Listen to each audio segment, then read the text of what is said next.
जी, तो एक सवाल दोस्तों के ज़हन में जाता है कि क्या लंपी स्किन से जो जानवर मुतासिर है, क्या उसका दूध हम इस्तेमाल कर सकते हैं या नहीं?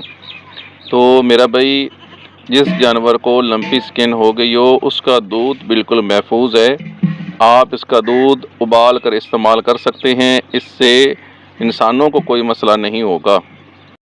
जी, अब हमारे जो सादा फार्मर होते हैं, बड़े फार्म वाले तो बड़े समझदार होते हैं।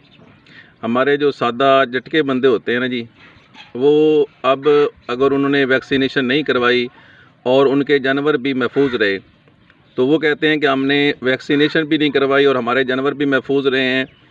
तो मेरा भाई, कुछ जानवर ऐसे होते हैं जिनके अंदर अल्लाह ताला की तरफ से कुदरती तौर पर उनका इम्यूनिटी सिस्टम जो होता है वो इतना मजबूत होता है कि उस जानवर पर जब भी कोई बीमारी अटैक करती है तो वो उसको सरवाइव कर जाता है।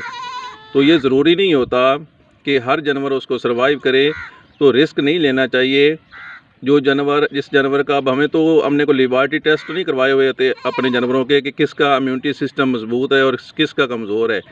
तो इसलिए वैक्सीनेशन जो है वो लाजमी तौर पर छोटे फार्मर को भी करवानी चाहिए और बड़े फार्मर को भी करवानी चाहिए।